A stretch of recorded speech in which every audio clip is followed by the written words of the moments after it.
Hello everyone and welcome to this week's field trip for the Corps at Corby. We are going on a wonderful virtual field trip in our mind. So imagine your field trip bus. It can be anything. You can travel anyway. So imagine your field trip bus. Mine is a big green bus with wings, beautiful cream sides. Imagine your bus though. It could be red, it could be yellow, it could be bright pink, it could be gold, it could be anything. Imagine your bus. That is our mind bus, our imagination bus. We're going to get on that bus and we're going to go on a virtual field trip. And today we are off to Scotland, to the land of the Loch Ness, the land of kilts and sporrans and haggis. That's where we're going. We're going to Scotland. So grab your travel buddy. I've got my little travel buddy. Give it a wave if you're there at home. Say, hello, this is Peter. Peter is 30 years old. He's very old. You can see he doesn't have a nose anymore because I chewed him when I was 7. But we got through it together. We've got through it. We've been through it. So you've got your travel buddy. Maybe it's someone like Peter who joins you on all your adventures. Or maybe it's your brother or sister or grandma or just a friend. But grab your travel buddy. Get on your mind bus and let's head over to Scotland. And we're going to start in the very centre of Scotland. We're going to start in Edinburgh. At Edinburgh Castle. So let's go. Edinburgh Castle is a very special castle right in the centre of Edinburgh. As you can see, there's a beautiful view up here, but I will take us to above it so you can see from up in the sky. Look, here it is. Edinburgh Castle, Edinburgh, is one of the most beautiful places in the centre of a city. Edinburgh itself is beautiful anyway, but Edinburgh Castle is particularly special. It's the home of the Royal Tattoo, which is all sorts of drumming and musicians, and it happens every year, and you can go and see it, and you can see there's a big stadium there for you to see it in, and it's an absolutely wonderful place. Now, we haven't been able to travel there in a long time. I used to spend every summer there for something called the Edinburgh Festival, which is a show for comedians and actors and musicians and singers and all sorts of performers from all over the world to travel up and down through Edinburgh, entertaining people in the streets. You'd get jugglers, you'd get fire eaters, you'd get contortionists and magicians, you'd get plays out on the road. Just as you walk through Edinburgh, all these beautiful things would assail your senses, and it was absolutely marvellous. And then up there, right above all of this, while this is all happening, you have Edinburgh Castle, which dominates the skyline. So let's zoom down into Edinburgh Castle so you can see a little bit more of this absolutely fantastic castle. Who doesn't love a castle? Does everyone here love a castle? I'm sure everyone here loves a castle. Peter, what do you think of castles? He loves a castle. Loves a car. There's lots of places for him to sniff. Lots of places for him to sniff. Look, what do you think? Do you think there's some good places for you to sniff over here, Peter? Oh, yes, he says. Oh, yes. That, I could sniff that. That's something I'd like to have a good sniff at, he says. But look, here we are at Edinburgh Castle, looking at the wonderful buildings all the way around. The Queen's visited here. All of the royals have visited here. They perform music through it. They perform, as I said, the Royal Tattoo, that's here. They've had comedians stand up here and perform. They fire that cannon at people who they don't like. That just happens sometimes. Scottish people just fire cannons at English people. I've heard that. As you're from Corby, you'll know, being in little Scotland, what it's like. Like, oh, the English, oh. That's not true. That's a joke. Don't worry. See this? As you can see here, there's some 14th century architecture known as a light. It's not really. Let's have a look over the city of Edinburgh. It's a very beautiful, what a lovely day it is in Edinburgh today. Look at this. We can see all this beautiful skyline, and we're very lucky to be stood up here with such a lovely look. We've missed the sky, haven't we? And planes, that's actually currently illegal at the moment. Over there, we can see someone in a plane. That's illegal in England. So it's good that we get to experience that from on top of this beautiful castle. But Edinburgh Castle, I feel, while it is a wonderful place, and you can see lots of interesting things, there's the Royal Mile you can see from over there, the Edinburgh Museum, the Edinburgh Art Gallery, the trains, buses, you can see all of this. You can see here that there's a glitch. That's a problem. That's okay. That's just because this is in beta. They haven't finished making the game yet. So you can see all of this from the top of Edinburgh Castle, but I don't think that this is the most interesting part of Edinburgh. While it is a very interesting thing, I don't think it is the most interesting part. I think that when we see a castle, it's okay standing up and looking over, but you need to see it for itself in all of its glory. So let's quickly head down the hill and see what Edinburgh Castle looks like when you're looking up at it. Ooh, it's dark, it's dark. There, when it's loaded properly, is technology. We will zoom back in. There is Edinburgh Castle up on the hill. Isn't it a beautiful castle? Sometimes glitches happen, but glitches are how we define our life. You don't enjoy the end of a puzzle. You enjoy making it. It's the cracks in the puzzle that tell you the journey you had enjoying it. So let's enjoy the glitches as much as we enjoy the good times. Let's have a look around here. Those people there, they didn't get on the bus, but they did arrive in their own special way. That was Mind Magic Carpet. Peter, what do you think of this? Are there some interesting places you could sniff around here? Or he's very interested in the trees. Oh, he says, oh. Yes, he's very interested in those. But yes, Edinburgh Castle, built on a cliff on the highest point of Edinburgh. It's a very lovely one. And if we look around, we can see the city of Edinburgh behind us and a Primark. Very important to me.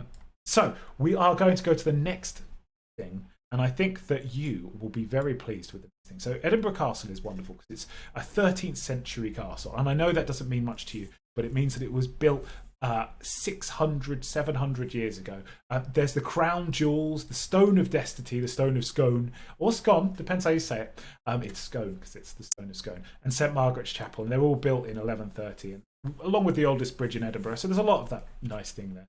Up there, but I don't think that's the most interesting thing, especially for people like you, who are obviously a little bit younger but also a little bit more open in your mind. You've got a bit more of imagination, haven't you? Adults kind of lose it a bit because they see the world, they get interested in spreadsheets, and they're like, oh, asparagus is half price, and that's what they're interested in now. So but when you see asparagus, you're like, oh, that's going to cause some problems in the morning.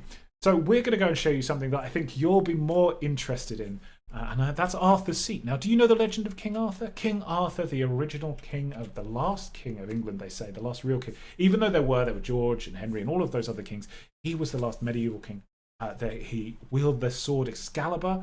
He was helped by the Lady of the Lake. He had Merlin the Wizard as his guide. So we're going to go to Arthur's Seat. Apparently that's where he sat. You just hold on tight, because this might be a little bit quick. I wish I had whooshing noises. We can do it with our mouths. That's quite a boring picture. That just looks like a map, because it essentially is, but it is also a photograph. However, luckily, we have a little magic tool that makes us get a better idea of what Arthur's Seat looks like from above. We can just have a little spin around it, and you can see that it isn't quite a seat. It's more a hill in the middle of Edinburgh, or just outside of Edinburgh, near Duddington. And it's behind it, it's in the capital, and it's one of Edinburgh's most popular tourist attractions. So again, that is something that parents will be interested in. Oh, we've got to go and see a museum. And you'll be like, good, do they have a shop that we could buy sweets at? And the answer is no, this is a chair for a king. There isn't a sweet shop, unfortunately. What there is a dragon. And I know that that's what you're really interested in. How do you feel about dragons, Peter? He seems to be a little bit nervous about a dragon. But this is, it's not as I see, it's an impressive rock formation. Now, when we zoom down, you're going to see it a bit better. But it's a volcano. It's part of a volcano which overlooks the city of Edinburgh. The volcano is extinct, luckily, having first erupted around 350 million years ago. That's a long time, isn't it, Peter? 350 million years ago. That's almost as old as the Queen. Shh. And since it's eroded and glaciated, so it's actually like it was a lot bigger and it's got down to its current size. But despite that, it's got a load of volcanic hills around it. But we're going to zoom down, we're going to have a look at it. It's sometimes called the Lion's Head, but I prefer Arthur's Seat, because also Arthur sounds like he drives a bus, but actually it's King Arthur. So we're going to zoom down, and when we look around, look, you can see that these are volcanic rocks, and it overlooks, and you can see out to sea there. If we look beyond there, now I'm not quite sure, but if you look close enough, just out there, look for long enough, look for hard enough, you might be able to see a whale, or maybe even something even bigger, like a plesiosaur, or an oil tankard. We never know. But have a look. This is Arthur's Seat. So you'd sit up here as King Arthur. It's near Holyrood Park, which is just down there. Now, you don't need to know that. But the most enthralling thing about Arthur's Seat is its role in many of the myths and legends around Edinburgh. having been woven into Scottish folklore, there are many, many tales about it. But my favourite one is the tale of the sleeping dragon. One of the most fantastical tales of Arthur's Seat predates even Celtic times. Now, Celts are the race of people that lived in Scotland, still do live in Scotland. If you are Celtic, if you come from Scotland or Ireland, you're either Celtic or Gaelic. And the Celts in Scotland are very proud of their heritage. They're very proud of their kilts. They're very proud of their sporrans and their haggis and whiskey and all of those other things in my terrible Scottish accent just there. But if I told you that according to the legend, the land surrounding Edinburgh was once plagued by a huge ferocious dragon, would you believe me? You would if you knew that it was true. It would circle the skies, terrifying locals, breathing fire, stealing precious livestock, that's sheep and cows, and generally getting up to dragon-type mischief. The people of Scotland didn't know what to do. They were petrified of the beast and could see no way to satisfy its greed. Eventually, however, the greed would become the reason for the dragon's downfall. Do you know what a dragon sounds like? A dragon sounds like this. It's very growly and grisly and where's my gold? It says, where are my hobbits? Is what a dragon says.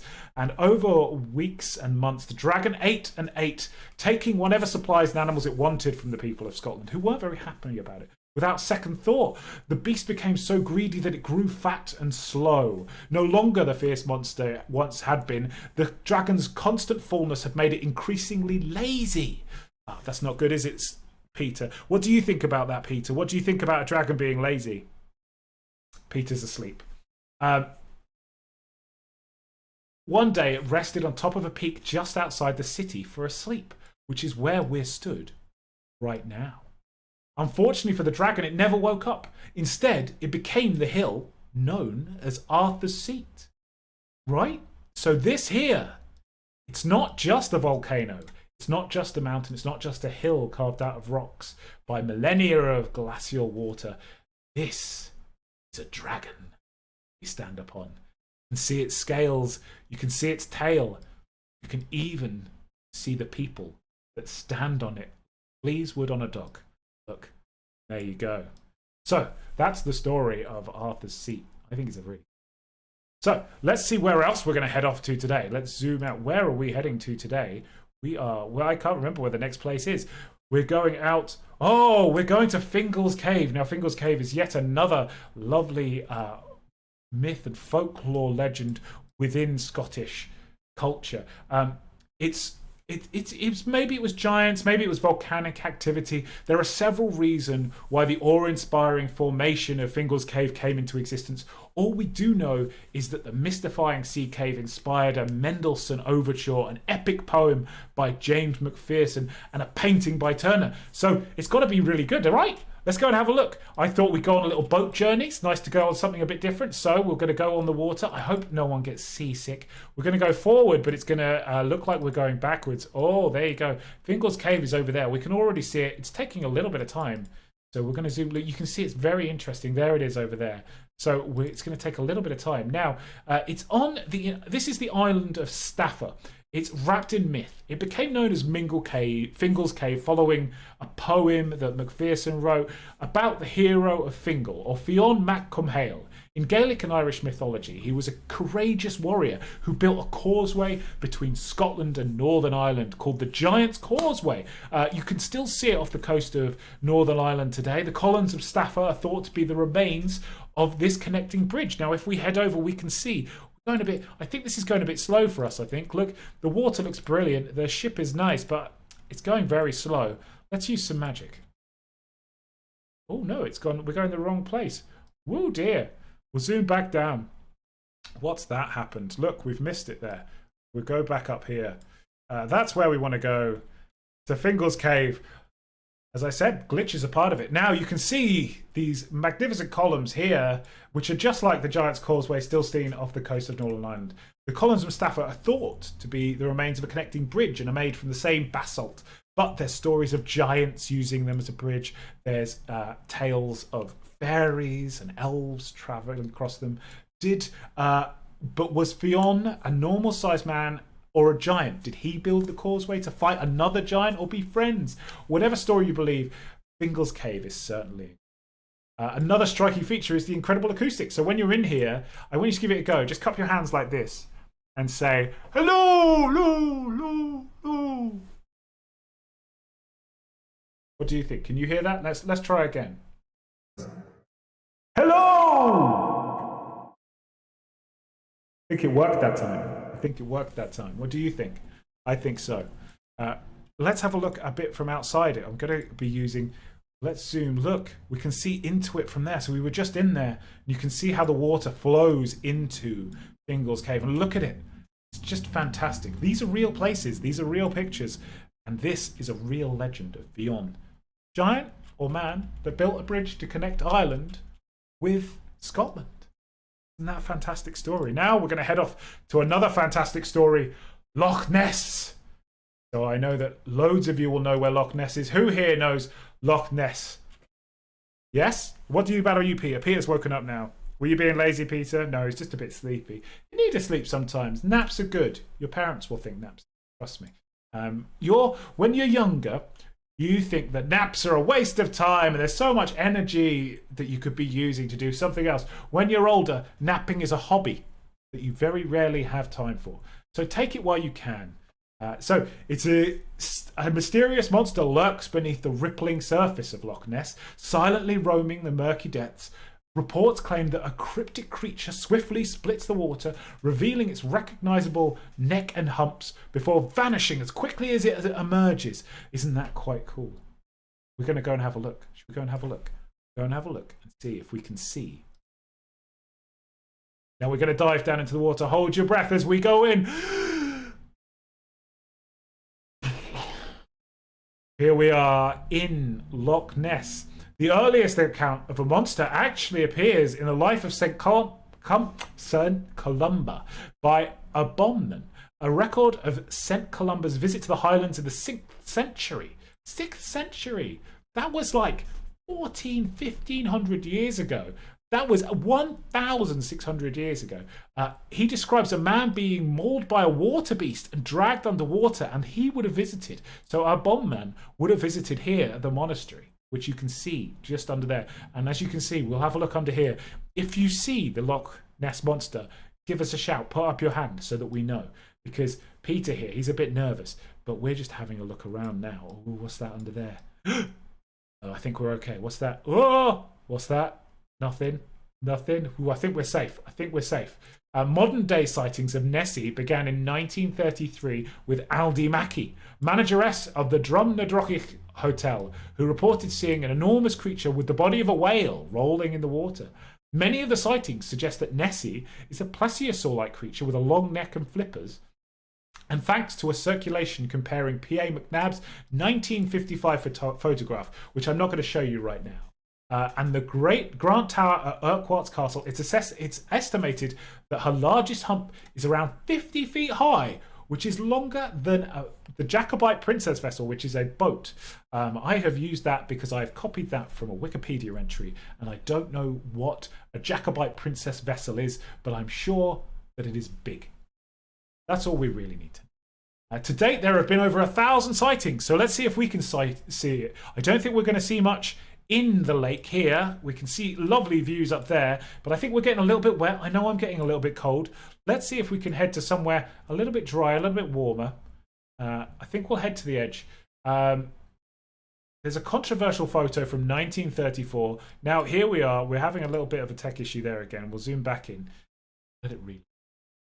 Everyone is on the internet at the moment. We're all indoors, and everyone's watching Netflix at the moment. They're repeating Tiger King. This time last year, we were watching that. Now is the time to evaluate. So we're going to go back and look. Here we are at the edge of Loch Ness. We can look all the way through it. Keep your eye out for Loch Ness.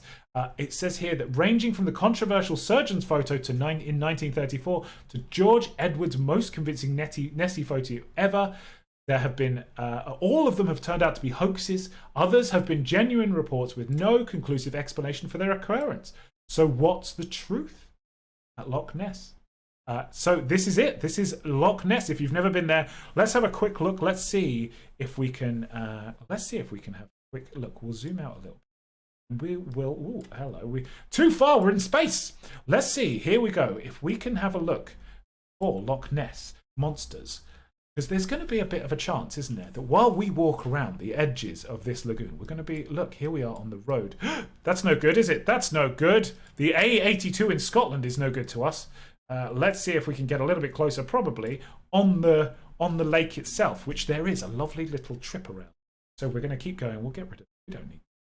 Yes, there's a lovely little. Oh, this is all going a little bit wonky right now. Stop. This, as we said, it is very much a case of going through and making sure everything works. And as it works, having fun along the way. So we'll zoom back in. Here we go. Now, we should be in the lake. Yes, here we are. So keep your eyes out for that dastardly Nessie, because you'll never know. Now, I'm going to look across the water. Can you see any humps? Can you see any humps? Could this be it over there? What's that over there? What's that over there? Could that be Nessie in the water there? Could that be? Should we go get the captain to go back towards it? Captain, head back towards it. What's this in the water? We think we've seen Nessie. Let's see. Let's see. We're going a bit faster. We're going a bit faster. Quickly, keep your eyes on it. Could it be Nessie? Could it be Nessie? Hold your travel buddy's hand. Let's have a look. Inconclusive. Is it a log? Is it Nessie? That's as far as we're allowed to zoom in. I think someone's trying to keep secrets, don't you? Hey, let's have a. We'll quickly go before we get any more trapped here at all. I've got another legend to show you. I've got the legend of the Kelpies.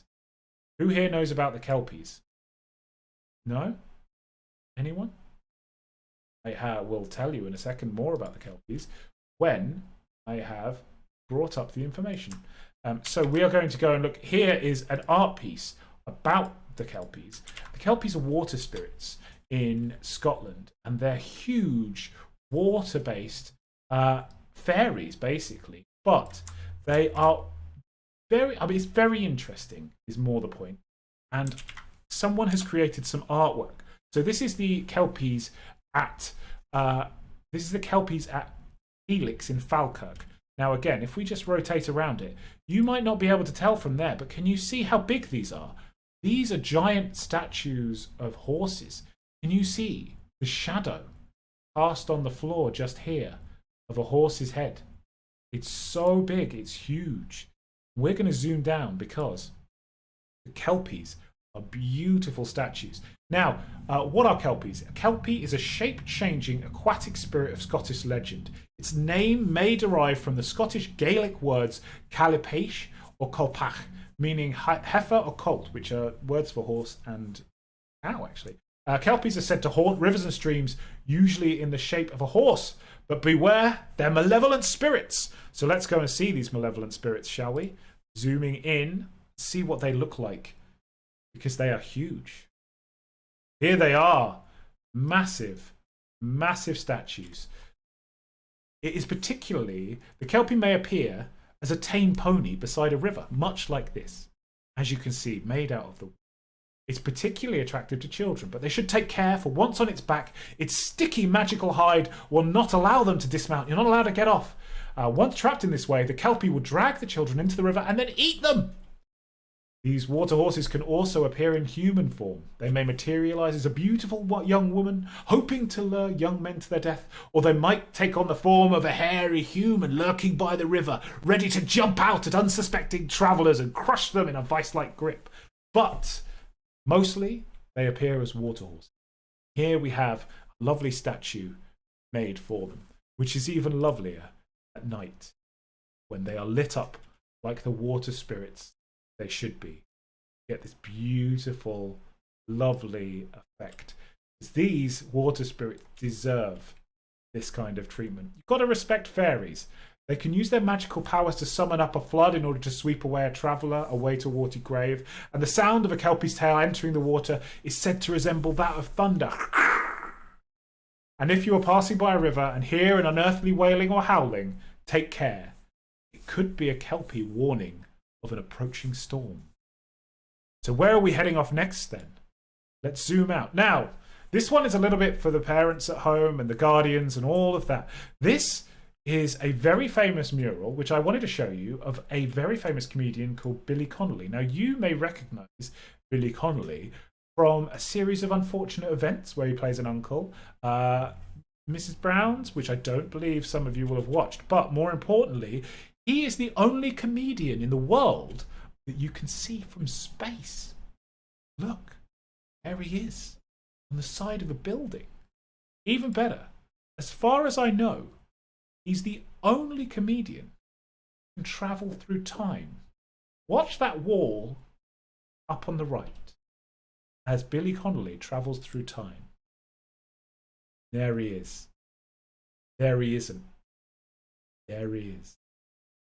As he travels to and from the past and the future, Billy Connolly exists at all times. He is not only the biggest comedian in the world, size-wise, he is also the only one to be able to move through time. So I thought that that was just an interesting thing for you to see, and also a sign that sometimes art really does improve everything. Look, here is it with. This looks very sad without. Remember, paint as much as you can, because someday you might be up on the side of a building. So where are we heading off to next? Oh, we're going to the Isle of Skye, and there we're going to see and speak a lot more about fairies. Now, fairies in Scotland are a big deal. You see, they're steeped in Scottish legend. So Scotland is actually known in Ireland as Tir na Bog. Now, Tir na Bog is the Irish land of fairies. It's where the fairies would come from so that they can entice people back. And the Isle of Skye is thought to be where they came from. So let's head down and look at why Irish people believed that Tir na Bog, the land of fairies, was situated across the sea and in Scotland itself. We're going to zoom down, and I think, we've gone to the wrong place first. So we're going to zoom back to, here we go. There's Skye itself, and we're going to zoom back to we can't go back to the mountain, so I will get another picture of the mountain. What's happened there is, unfortunately, the picture that I had taken has been deleted from Google while we've been presenting, which means I think that perhaps we saw something we shouldn't have. Maybe the fairies don't want us to know what's up there. I'd be very worried. But as you can see, look, this is definitely the land of fairies. Now, imagine a time before science could explain sudden shifts in Scotland's fickle weather, the strange land formation like all of these, the numerous hardships that grip the inhabitants of a harsh climate. Because Scotland's tough. Look at it. It's lovely and beautiful, but it's very barren. And that's why there's so many myths and legends of fairies doing fun things, but also it's fairies. And I'll keep saying that because it's true. Fairies in themselves, do you remember knowing that fairies existed? Because I still do. If you've done some reading or you've watched any kind of program, you'll have seen Isle of Skye on there because they're on Game of Thrones. They're on the front covers of many books. This place is chosen because it looks like fairyland. That's because it is. Watch this next place, and you can understand why the people in Scotland believe that fairies still very much exist. Now, in Cornwall and Ireland and Scotland, there's all these different places. Yeah, this is going to take a little bit of time. I think by entering the Isle of Skye, we have disturbed something deep, dark, and old that is perhaps not happy at our presence. So make a wish, leave out a bowl of honey and milk, because that's the only way you can make fairies happy. Is you have to tell them, you let them know. In Ireland, what they used to do is they'd leave out bread and bacon and honey on their back porch, just so that Jack-o'-lantern is actually who it was. That's where Halloween comes from. Would Spring Hill Jack and all that, which is where the name came from in future in London, they'd make sure they didn't come up and ruin their crops and that he would grant them wishes. Now, the wishes fairies grant were often tainted, and they used to like to twist your words. So if you'd wish to be young again, you'd end up being a baby. Or if you wished for riches, you'd end up having rich milk rather than money. They were very tricky, the old fairies were. And the same happened in Scotland. Now here you can see that the Isle of Skye is definitely a place filled with myth, legend and magic. And you can see there, look, there's a fairy. Look how small she is. over there in a red top when we don't want to disturb her, because red caps are some of the most dangerous of fairies. They're relative to the gnome are red caps. Used to wear red hats, creep in through the grandfather clock of Black Forest houses. They did in Germany. Now, we don't want to disturb them. But over there, you can see that man there needs to have a flag on the side of his house to remember which country he's in, because sometimes fairy magic can disturb the mind. So here we are. We're going to go around here and we're going to have a look at the Isle of Skye, which is very beautiful stuff. There's records of powerful human doctors and musicians who were taught their special knowledge by fairies. The tune Lun Derriere was supposedly given to an Irish harpist by the fairies, as was the Scottish MacCrimmon's superb bagpipe ability. So Scots believe that fairies gave them the bagpipes. Now, having heard bagpipes, I don't believe it was a fairy who was well-intentioned. So let's head off and see where we're going to next. Oh, actually, while we're here, I have a lovely fairy tale called The Bear, which was set on the Isle of Skye. Now, a king loved his daughter so much that he kept her in her rooms for fear harm would come to her. She complained to her nurse. Unbeknownst to her, the nurse was a witch. Now, in Scotland, there's only two types of fairies. There are elves and there are witches. The king gave them to... the nurse was a witch. She told her to get a wheelbarrow and a bearskin from the king. The king gave them to her. The nurse enchanted them, and when the princess put on the skin, it disguised her. And when she got into the wheelbarrow, it took her wherever she wanted to go. She had to take it to the forest. The prince hunted her, but when she called to him to call off his dogs, he was so astounded that he asked her to come home with him. She agreed and went in the wheelbarrow. His mother was surprised and more when the bear began to do housework as well as any servant had. One day, the prince had to go to a ball given by a neighbouring prince. The bear wanted to go, and he kicked it. When he left, she implored his mother to leave, to just go and watch. With it, she went to her wheelbarrow and used the wand to turn her bearskin into a ball gown of moonbeams. At the ball, the prince fell in love with her, but she fled so she would be back in time to hide herself. She was pleased when he told his mother of her because she had fooled him, and laughed under the table, I supposed in a bear laugh, which would... have been like this. The second ball, because she fooled him and laughed at the table, the second ball she went in a gown of sunlight, and his attempts to follow her carriage did not succeed. The third time, the prince succeeded in getting a ring on her finger.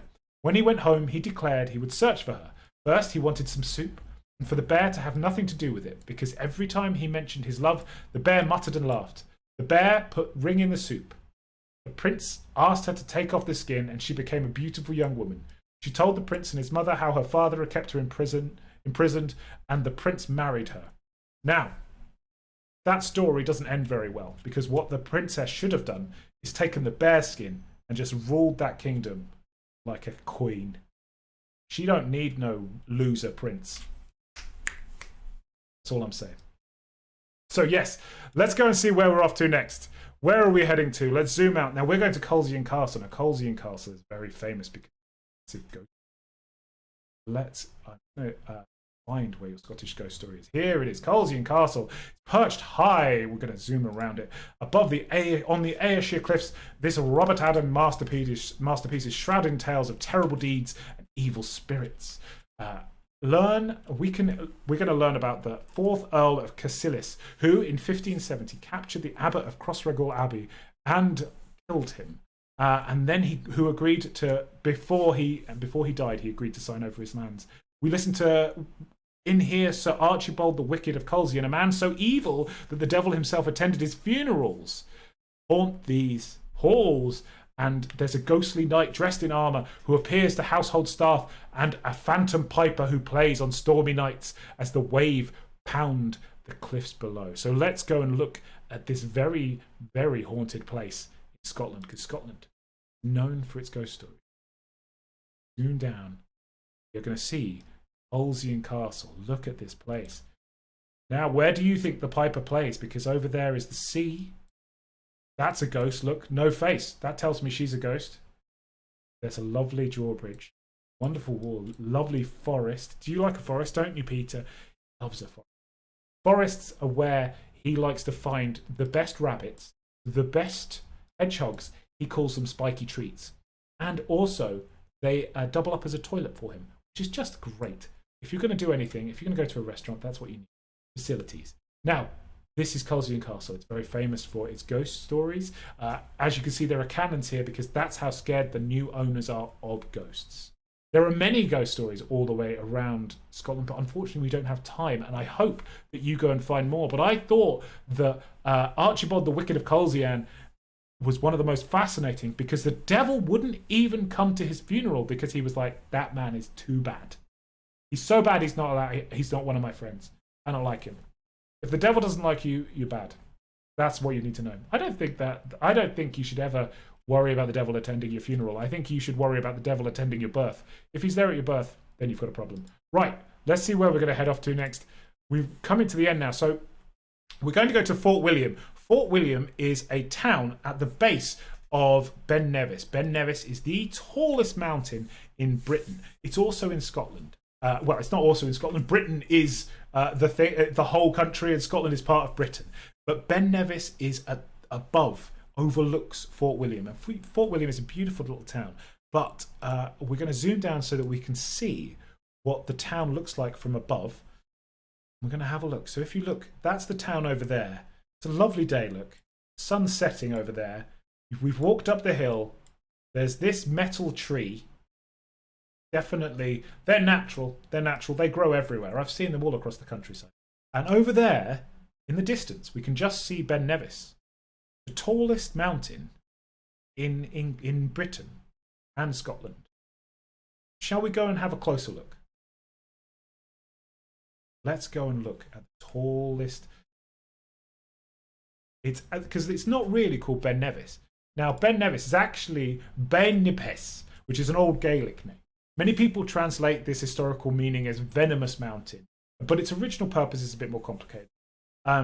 Bane is easily translated as mountain, while Nebhis can be translated as malicious or venomous. It could also refer to a god's name, specifically the Celtic god Loch, whose place of worship was said to be on mountaintops. Now, I thought that was very interesting because everyone always wants to climb up to the top of the mountain.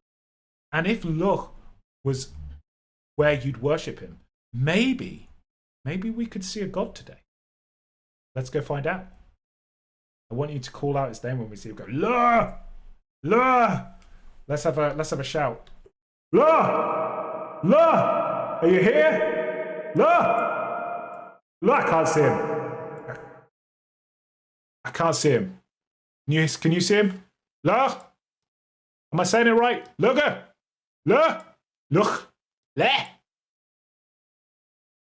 Loogie? No? No, I don't think I can see him. I'm going to keep looking. I'm going to look. I'll try one last place. Let's try and look from over here. Maybe from over here, can we see him? Hey, look. Luigi. Look, are you there? Yes, I'm here. What do you want? I just wanted to see if you were still up here. Well, I am. I'm trying to sleep. Go away. Okay, well, he doesn't sound very happy, does he? So we'll leave him alone. We'll just say, I am happy. I'm just tired. Go away. All right, jeez. Hey, well, angry god. So this is where he would have been worshipped, and that's why it's called Ben Nevis. And this is absolutely, what a lovely view. Let's go back to the other view before we tried to find Luggy. You can come back anytime, but next time bring biscuits. Okay, all right. Jeez, woo. I didn't bring biscuits. Here, though, and here, from the top of Ben Nevis, you can absolutely understand why people thought that gods would live here. Because look, I mean, not there, that's a swing. They actually do have a swing at the top of Mount Nevis, Ben Nevis, look over there. But look over here, you can absolutely understand why they believed gods lived up here. Because it is a fantastic land. It's cheap real estate too. So yes, that is where we're going to end today's trip to Scotland, field trip. Let's get back on the imagination bus. Let's head back to our homes in little Scotland of Corby. Peter, say goodbye. Give everyone a wave. We are going to head all the way over. Let's zoom back into space. Everyone get on the bus. Close your eyes. One deep breath. Back in the bus. It's been lovely. Thank you very much for joining me and Peter. We really appreciate you joining us. Join us next time. Maybe we'll go somewhere else or go and check some of the other ones that we've got. Thank you very much.